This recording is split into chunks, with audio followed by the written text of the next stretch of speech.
Is it possible to be annoyed and entertained at the same time? Yes. Yes, it is.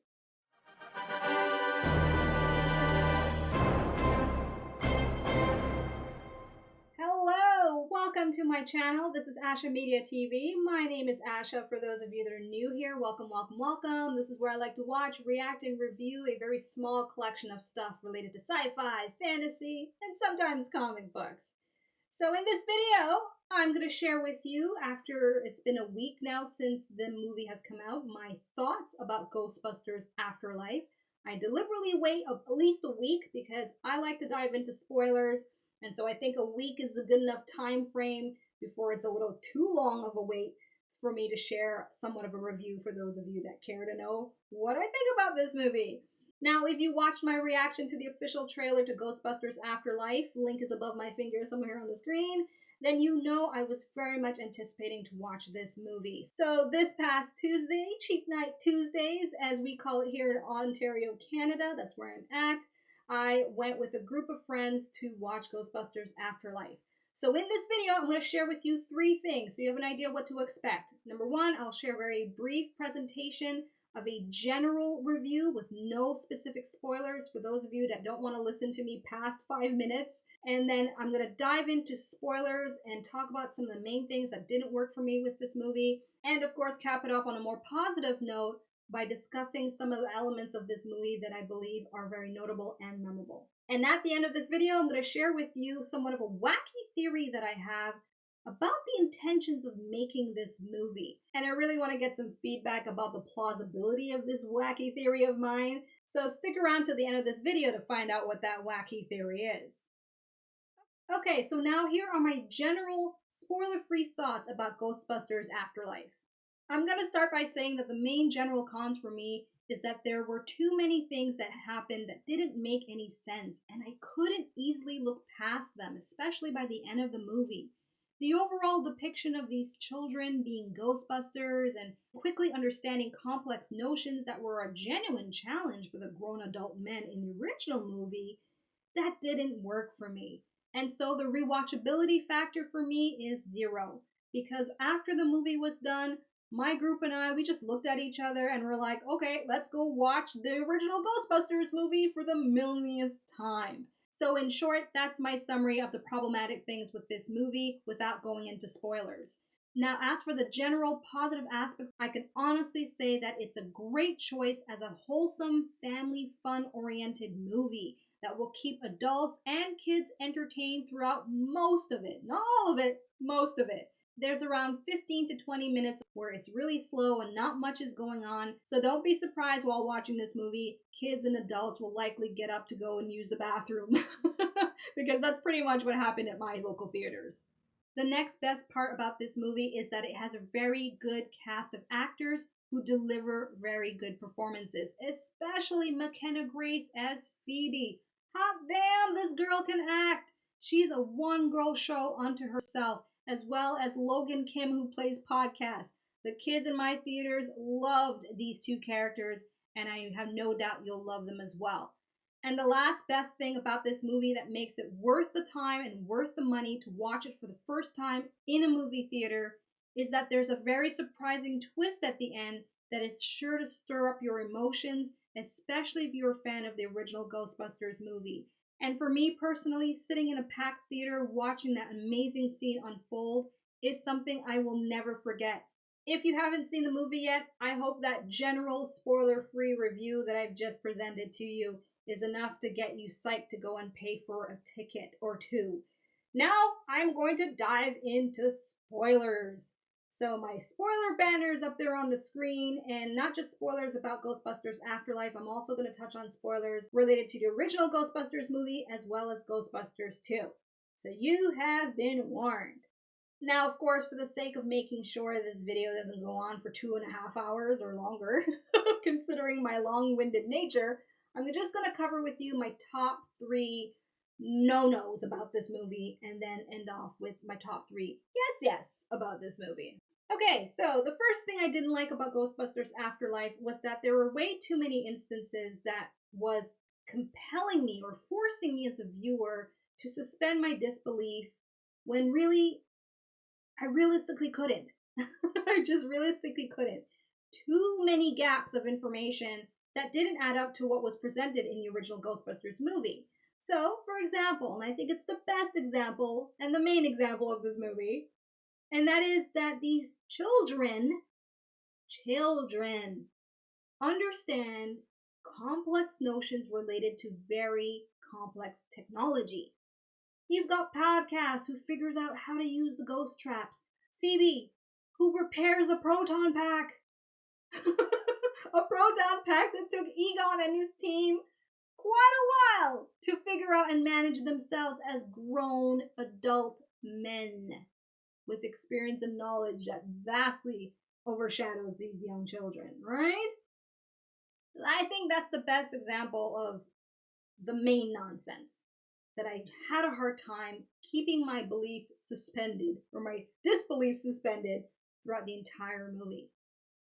What else is there? I have my notes here, so bear with me. I'm just going to go with some of the stuff that I've written down because I don't want to forget them, and I figure if I'm talking spoilers, let's get into it, right? Let me give you some examples that I've jotted down to the best of my memory, having only seen it the one time, but regurgitating the information with a group of people that I went to go see the movie with. All right, so the second thing that just was like, really? Come on. Was the fact that these kids had no idea about the original Ghostbusters. They have the teacher, played by Paul Rudd, who did a great job, by the way. And I'll talk about the positives. Don't forget, I'll talk about the positives at the end. But Mr. Gruberson is the one who shows Phoebe all about the original Ghostbusters. And that kind of didn't make any sense to me because Podcast is shown to be the person who knows everything about the paranormal. That's why he can understand things so quickly when it comes to the gadgets and gizmos related to the Ghostbusters, right? But then now you're trying to tell me that this kid who did all his research doesn't know about 4 men who saved New York City twice? Huh? You have these videos on YouTube and Podcast never came across them? I didn't buy that, so that was 1 point off for me. The next thing that didn't make any sense to me, and you're more than welcome to make it make sense to me in the comment section, and that is this reason for the fallout with Egon. It was dumb. If I understood it correctly at this point in time that I'm recording this video, the reason was stupid. From what I understood, Egon wanted to go his own way to investigate further about the Gozer cult because he believed the end of the world was going to happen again and that business wasn't done with Gozer. But in the movie, Ray's like, I hope he rots in hell. He actually says something like that. For Ray to make such a vile expression about Egon, you have to give me a much better reason than the fact that he wanted to save the world and he upped and ditched them and took their equipment. The next thing that confused me was when the Ghostbusters finally show up at the end, to help save the kids in the mines there. They already had some of the gear ready to go, like the ghost traps. So, if I'm not mistaken, and again, please correct me in the comment section if you've seen this movie multiple times and you know all the details, but I remember, so does my group, because I took some of their notes here, I remember that they came in with the traps to save the kids, but it's like, where did they get the traps from, right? Because all of the other traps that Egon had put in place were part of that ghost trap, literally, to prevent all the other entities from coming out, right? So did they go back to the farmhouse beforehand and, search the house and found some extra ghost traps? Because according to Ray in this movie, Egon left with all the equipment. So I can only presume that somehow, some way, they found extra gear to come and save the kids with. You let me know. And the last part about the movie that didn't really make that much sense to me, although I will touch on it again as a positive later in this video, but for now, obviously, I'm going to talk about the negative aspect of it, and that is the manifestation of Egon Spengler as a ghost. As cool as it was to visually see, it did end up confusing me considering what I believe to understand when it comes to the rules of the paranormal in the Ghostbusters universe. So for those of you that are hardcore Ghostbusters know-it-alls, this is where I'm going to definitely need you to explain to me in the comment section.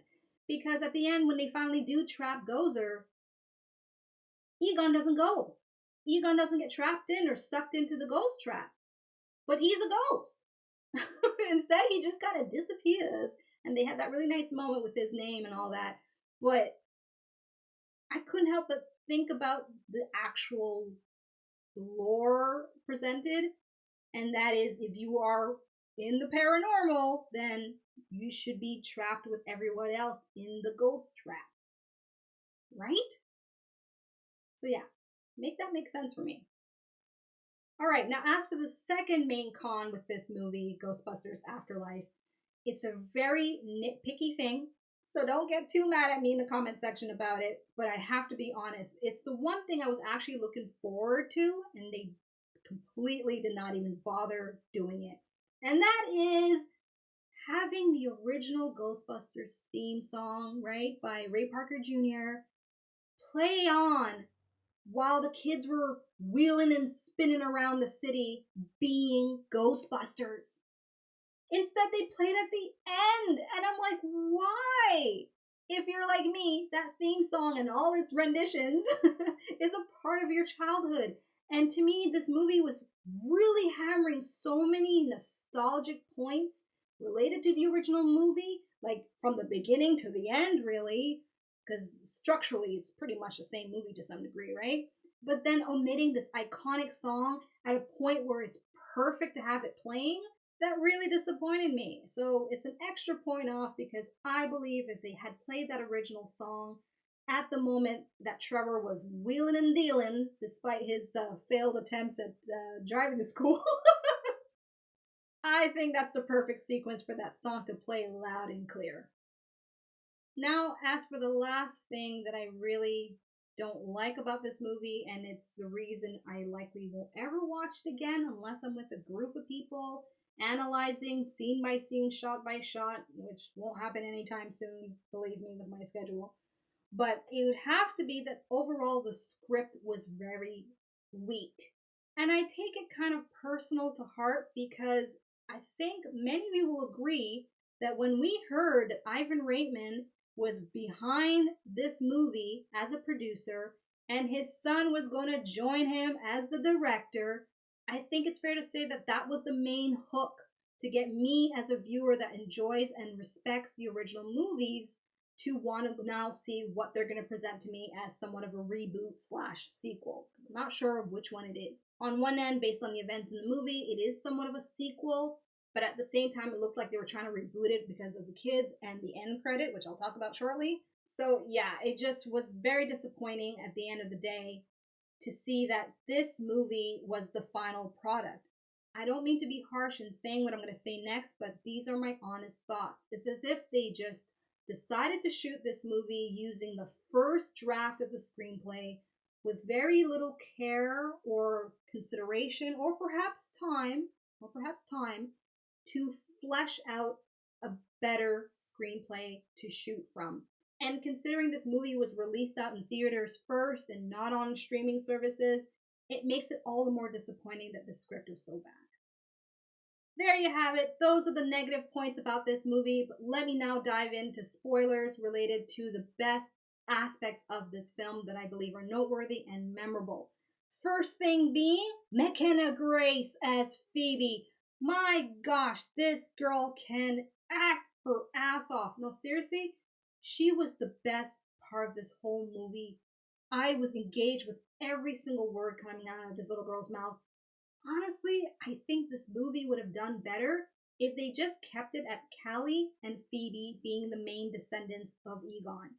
I know what they were trying to do marketing wise to cast what's his name, Finn Wolfhard from Stranger Things. I know on a marketing end that's a great way to get that demo to go and watch this movie, but it just didn't work with what they gave him to do, as well as the actress who plays Lucky. Their little teenage romance, whatever,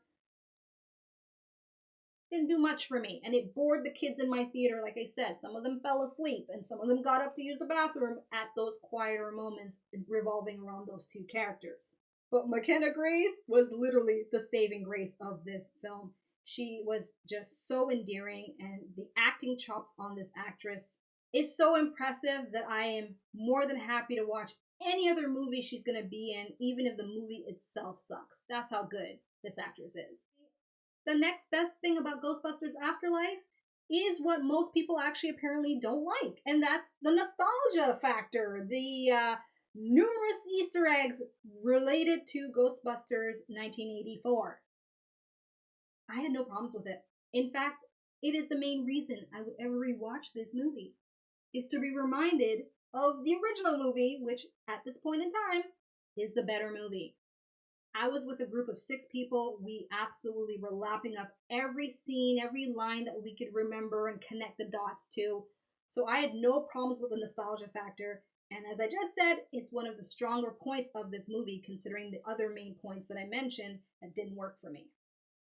Which now leads me to the last best aspect about this movie, and I believe it's the main scene that actually separates it or sets this movie apart from the original, as well as complement the original, and that is the presentation of Egon Spangler as a ghost, as the force that was in the house, playing around, messing around with Phoebe's chessboard there, and at the end, the main person that comes to help support her with the proton pack as she was trying to defeat Gozer on her own. And I can tell you for a fact that there was not a dry eye in the row that I was in because I couldn't see everywhere else. It's a dark theater, and I was one of those people that couldn't help but cry at that moment as well. Not only because it's, Harold Ramis, but it's the way they handled it. I think it was very clever to have him be the household Casper, in a sense, guide Phoebe, and then at the end, join the team again. And showing his name at the end as well was a very nice touch. Despite my questions about the fact that he is a ghost and he didn't get sucked into the trap and all that stuff. Despite all that, I think it was a nice touch to add into the movie and gave me as a viewer somewhat of a closure when it comes to the story of these Ghostbusters who separated for a dumb reason, in my opinion, but then reunited for a good cause like saving the world. So those are the pros and cons of Ghostbusters Afterlife. Now, to end out this video, I want to share with you somewhat of a wacky theory that I have about the intentions behind the making of this movie. And it was inspired by watching the end credit there. So, spoilers again, for those of you who may have just tuned in at this point, spoilers ahead about the end credit scene, primarily with Winston at the end of this movie. So they show Winston as now the new owner of the original Ghostbusters station, which obviously they must have shot after the fact because Ray told Phoebe that it was turned into a Dunkin' Donuts or something, right? No, a Starbucks. That's what it was, a Starbucks. So, was he confused or is this a different location? Anyway, obviously that wasn't the case because they had the original setup of the machine showing the light flashing red, meaning that there are ghosts ready to brew out of there, right? So it has led me to theorize that perhaps the points that I have expressed as being negative, maybe it's on purpose. Basically, it makes me wonder if the Reitmans just saw an opportunity to bank on a reboot/sequel-like movie in terms of money, right?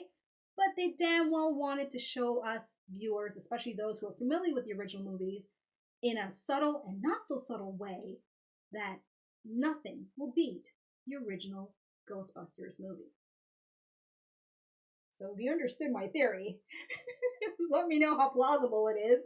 Obviously, there's no way of proving any of this, but I just have a hard time believing that Ivan Reitman would let this movie turn out like this unless it was a deliberate messaging of some sort that don't bother messing with the original movie because it is gold unto itself, and that can apply to other great movies like Back to the Future, which I'm very much against of them remaking or rebooting or touching at all. To me, write a new story. That rant in and of itself is for a whole nother video. So there you have it. That's my review of Ghostbusters Afterlife. Feel free to share in the comments section what are aspects of the movie you actually really enjoyed, what are parts about it that you didn't like, and if you disagree with some of my points that I've mentioned in this video, please just be courteous and respectful in how you express that in the comments section. And also I want to let you know that at the time that I'm recording this video, there's a poll on my community tab that you can answer that at this point right now, 83% of you have indicated that you believe this movie is good, but the original movie is better. So check that out if you want to answer that poll as well. Thank you so much for watching, and until my next movie review, I'm Asha, tuning out. Goodbye. Thanks for watching. Check out my other videos and subscribe. You know you wanna.